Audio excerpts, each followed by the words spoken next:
Hello guys 8:30 മണിയാവാറായിട്ടുണ്ട് കേട്ടോ. എല്ലാവരും ഉറക്കം എണീറ്റ് വരുന്നതേ ഉള്ളൂ. ഞാൻ രാവിലെ ഒരു ഷോർട്ട് വീഡിയോ അപ്ലോഡ് ചെയ്തിട്ടുണ്ടായിരുന്നേ. ഞാനിപ്പം എൻ്റെ വീട്ടിലായിട്ടോ 2 ദിവസത്തേക്ക് അവധിയല്ലേ സ്കൂളിലെല്ലാം. അപ്പോൾ ഞാൻ വിചാരിച്ചു 2 ദിവസം വീട്ടിൽ വന്ന് നിൽക്കാൻ കുറേ നാളായിട്ടോ വീട്ടിൽ വന്നിട്ട്. അങ്ങനെ ഫ്രഷായി അടുക്കളയിൽ ചെന്നപ്പോൾ അമ്മ നല്ല ചൂട് ചായ തന്നിട്ടുണ്ടായിരുന്നു.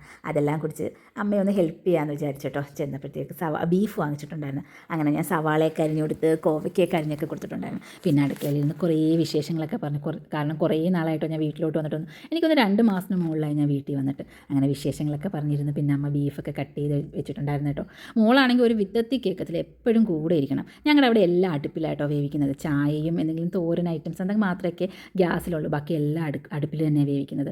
ഹസ്ബൻഡും അനിയനും കൂടെ കാപ്പിയൊക്കെ കുടിച്ചിട്ട് അവർക്ക് എന്തൊക്കെയോ പ്രോഗ്രാം ഉണ്ടായിരുന്നു, അവർ പുറത്ത് പോയിട്ടുണ്ടായിരുന്നു. പിന്നെ ഞാൻ ഗേറ്റൊക്കെ അടച്ച് വന്ന് അടുക്കളയിലോട്ട് കയറി. അപ്പോഴത്തേക്ക് അമ്മ ഉള്ളിയൊക്കെ വഴറ്റാനിട്ട് ബീഫൊക്കെ കുക്കറിൽ വേവിച്ച് വെച്ചിട്ടുണ്ടായിരുന്നു കേട്ടോ. പിന്നെ കുറച്ചൊക്കെ ഹെൽപ്പ് ചെയ്ത് പിന്നെ എൻ്റെ തുണിയൊക്കെ കഴുകി ഞാൻ മുകളിൽ കൊണ്ട് വിരിച്ച് മുകളിൽ ചെന്നപ്പോഴത്തേക്കാണെങ്കിൽ നല്ല മൾബറി നല്ല പഴുത്ത് നിൽപ്പുണ്ടായിരുന്നു കേട്ടോ. മോളതെല്ലാം വെച്ച് കഴിക്കുന്നുണ്ടായിരുന്നു. കുറേയൊക്കെ ഈ കുഞ്ഞു കിളികളൊക്കെ വന്ന് കൊത്തിക്കൊണ്ടുപോയി. അപ്പുറത്തെ വീട്ടിലെ കേട്ടോ, നമുക്ക് പിച്ചാനേ പറ്റില്ല. ഞാനത് സൂം ചെയ്തെടുത്തിട്ട് നിറച്ച് നിൽപ്പുണ്ടായിരുന്നു. പിന്നെ ബീഫും ചീനിയും തോരനും എല്ലാം കഴിച്ച് ഞങ്ങൾ പുറത്ത് പോകുന്നുണ്ട്. ബാക്കി വിശേഷങ്ങളൊക്കെ ഞാൻ വേറെ അപ്ലോഡ് ചെയ്യാം. ടാറ്റ.